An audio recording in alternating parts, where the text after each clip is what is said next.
Well, how about it, y'all? This is Daniel Nicholson with Nicholson Farms, and welcome back to another video. We're up here at the goat pen today. The goats are very loud. They think it's feeding time, almost, but not quite yet. But we've got several different things we need to get done up here today.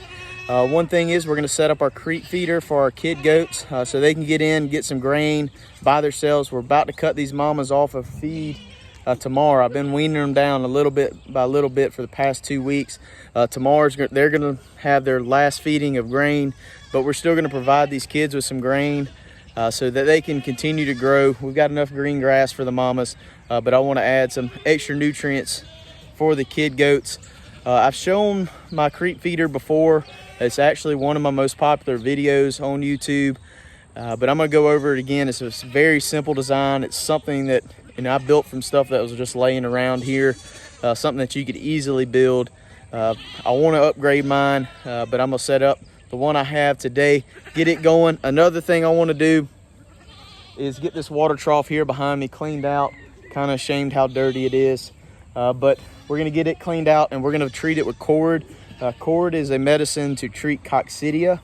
I'm not saying we definitely have a coccidia problem, but I've got several kids that's got a little bit of runny butt, and that could come from several different things. They're starting to eat grass. They're getting a lot of different things coming into their systems. They could have upset stomach. They've been eating a little bit of grain, so that could be it. But also, we live in the southeast where it's hot and humid and get a lot of rainfall, so that's heaven for parasites. So we're going to go ahead and treat the water. We're going to do a 5-day treatment. All these kid goats, for the most part, are starting to sip on water. I'm sitting here watching some of them stick their head in the trough now. So they'll get treated. The moms will get treated as well. Kidding season, or while the mom is lactating, is one of the most stressful times for her. She's always worried about where that baby's at, and she's also developing a lot of milk. So a lot of stress can cause some coccidia problems. Your environment for moisture, humidity and stuff can cause it. Also unclean environments. But like I said, we're going to go ahead and treat it. We actually got some rain today. We got a 1/4 inch. We're super grateful for that. I know a lot of farmers just put some corn and soybeans in the ground. A lot of people's got hay on the ground. They're probably not too happy about it, but we needed some. It was starting to get a little dry here. We needed some for our grass, but we're going to go ahead and treat that water today. Hopefully get rid of the coccidia that we have. You always have coccidia in goats. Every goat's got coccidia. If you got a goat, they got coccidia. But it just comes a problem whenever their immune system goes down because of stress. Another thing we're going to do, I'm going to move them into this little pasture right here. This pasture is probably 3/4 of an acre. We're going to go ahead and move them in there. I was wanting to get them into the back pasture this week, but it doesn't look like that's going to happen. We've got a good chance of some big thunderstorms on Friday, so I want to leave them up here with that bigger barn, since we do have some pretty young babies on the ground still. Being that we're going to move them here, we were actually doing some hay shuffling around the other day, getting ready for our upcoming hay season, getting our places ready to store hay. So we were kind of going through our old bales, and we had several that had busted and that was pretty loose and stuff. We put some of them on bare spots in the yard, but I've still got 3 that I'm going to put out in some kind of rough spots in this pasture. You can see how there's not much grass growing there. We're going to put the hay out, let the goats eat what they want off of it. Those 3 bales have thousands and thousands of seeds in them, so they'll go through and eat it, drop the seeds on the ground. We just got that rain, so they're going to stomp those seeds in the ground, and hopefully those seeds can germinate and kind of help out these pretty poor spots in our pasture. So we got several things to do. We're going to get at it. First, we're going to start off with that creek feeder, get it set up, and I'm going to show you kind of my homemade design on that and how it works, and then we'll get it filled up and we'll see if these babies use it. I doubt they will on the first day. Normally it takes a couple days for them to figure it out. So this is my homemade creek feeder setup. What I've got is 2 chain link panels. You can honestly use pallets for your sides as well, but I had these laying around. Grab those. I've got this one pallet that I cut a hole in, and I put some pipe in where I could take these out if I wanted to make that entrance bigger. I put this board in later on because I had some older goats that decided they could fit through there, and one of them got stuck one day. Luckily I saw it and got her out of there. Our other pallet has two self dog food feeders on it. I originally had one. Last year I put two. I've got another dog food feeder that I'm gonna mount to another pallet. I just got to figure out how I want to make my configuration once I have an extra pallet in the group, just so we can put more feed. This is the first time I've ever had 30 babies on the ground all at one time, so this creek feeder is going to get a little tight. I plan on buying some panels or either rigging up something else, adding another feeder, and making the inside of the creek feeder a little bit bigger. Going forward, I'd really like to make a really nice one. I'd like to get either some metal tubing and some panels, and kind of weld up some panels that connect together with a creek feed gate. And I'd like to put it on casters if I could. Since we're rotating our goats so much, I'd like to be able to move that thing pretty easily. This setup right here, every time I move the goats, I've got to tear it apart. I'd like to come up with something a little bit easier. Justin Rhodes on YouTube actually has, he calls it a sheep or a ram mobile or something like that, where he keeps his ram in it. He's got sheep, but he keeps his ram in it and his bull in it. They can move with the cows and the sheep in the pasture. They're in the same pasture with them, and they just move it around. I like that design. I just like to figure out how I can make it work for goats in the creek feeder situation. But we're gonna get this set up real quick. I'm gonna throw it up, and then I'll show you what it looks like when it's all set up.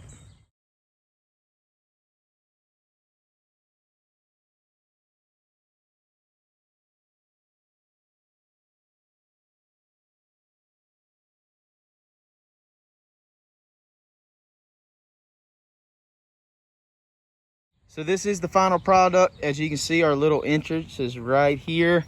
I'd say it's probably about 6 inches by 8 inches, something like that. And then I've got a ratchet strap on the front to keep these panels from moving. I did put a nail in there to kind of just hold this together so it doesn't move too much.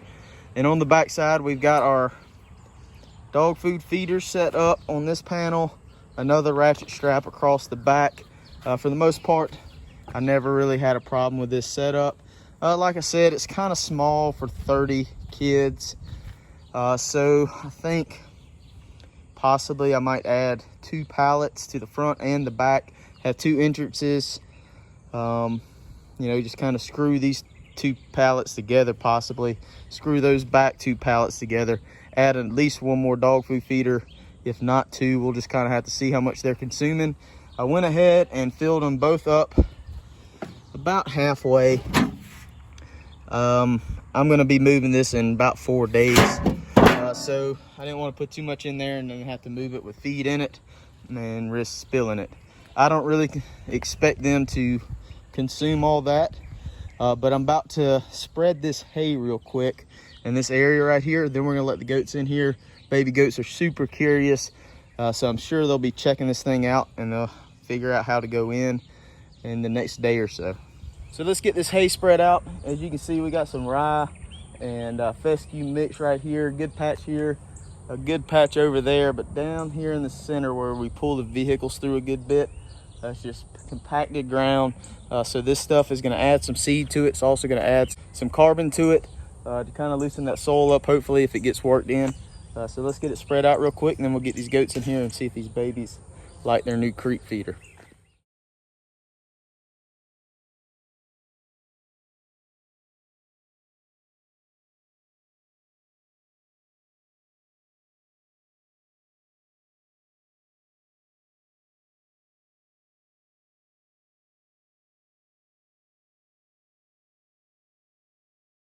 So I got all the hay out. I kind of put it in strips. I kind of want to see if I can tell a difference in a couple of months where I put the hay out for is maybe nutrition in the soil, but also all the seed that's in this hay. This is a lot of free seed if you think of it that way. I'd like to kind of see if I can tell. I thought it'd just be kind of interesting. It might just be me, but we'll see in a couple months if it makes a difference. Let's let these girls in here and let them on this hay, let them on this fresh grass. I know they're ready. They're really ready for some grain.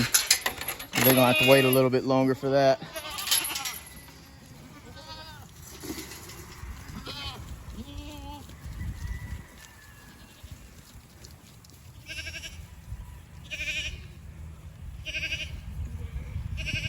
It's not really a pasture move, but I guess it's somewhat of a first pasture move for the babies.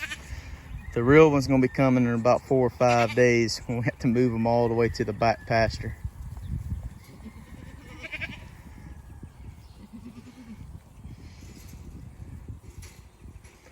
I am gonna leave this gate open. Like I said, our barn's up there by that chunk of trees.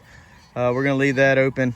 We're gonna leave this gate open so that they can get back up there with no problem if a storm starts to come.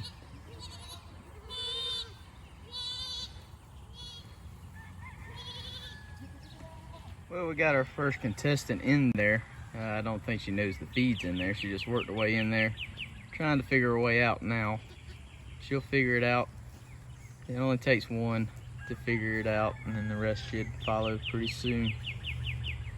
Tell you what, that sun came out, it got humid and hot very quick. But the next thing is to wash this trough out, and we're gonna put this Corid solution in there. This is a soluble solution. They have a liquid form. I've used both. I think both of them work just as good. I don't prefer one over the other. But this one right here, it'll treat, I think it said 125 gallons. This is a 60-gallon tank. So we're gonna put right at a half of this bag in there. I'm gonna get it all cleaned out, and then we're gonna fill it up with some fresh water, put this in there, mix it up, and it's supposed to be a 5-day treatment. They might go through that water a little bit quicker than that. We're just gonna have to wait and see. I think it's gonna be right on time.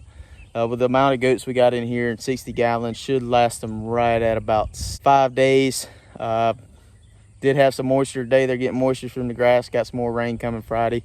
Goats and sheep are very good about just taking moisture off of grass for us, dew and rain and things like that. So hopefully this lasts a whole 5 days. If not, they might get dosed a little bit stronger, but I think it'll be okay. So let's unhook this water float, get this thing rinsed out, and get it filled back up and put some Corid in it. That right there will be the biggest challenge over the next 5 days, keeping Rivers out of the water trough.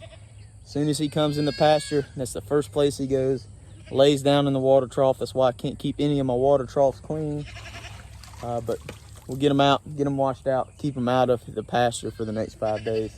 So he's not, I don't know if it's good for dogs to drink it. I haven't really read the label that well, and I don't want him contaminating the water while it's got medicine in it. So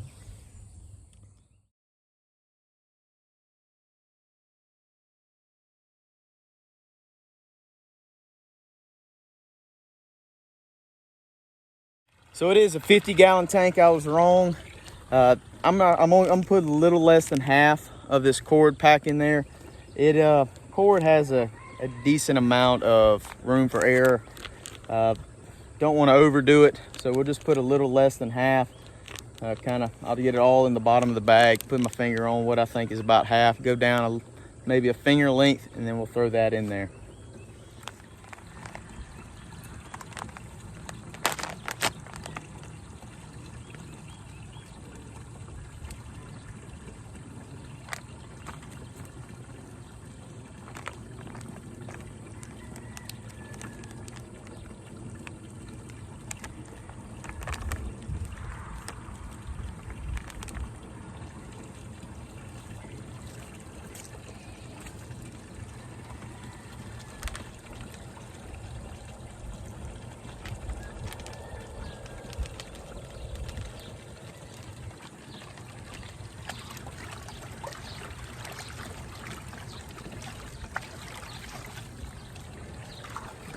So while that's all filling up, I guess the last thing to do for the day is to feed these girls.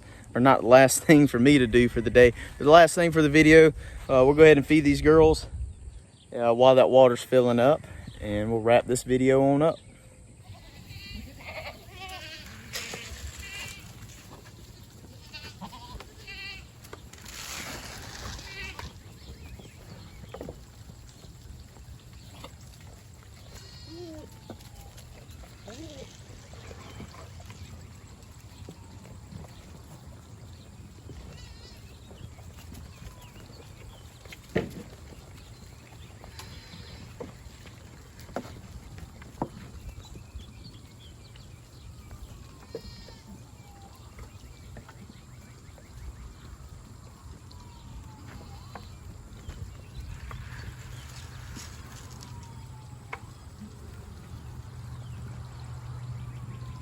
Well, that's about all I have for you today. We got the creep feeder set up. I forgot to mention earlier, a lot of times whenever I set the creep feeder up, I like to do it really early. Whenever these babies are just now starting to nibble on feed, that way they don't overeat whenever they have all they can eat.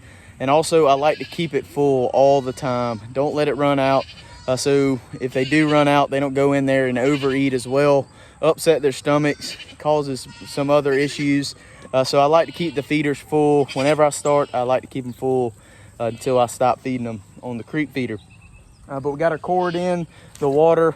Hopefully that'll take care of the little bit of diarrhea / runs we have. It's not really bad. It's not super runny, so I'm not too super concerned about it.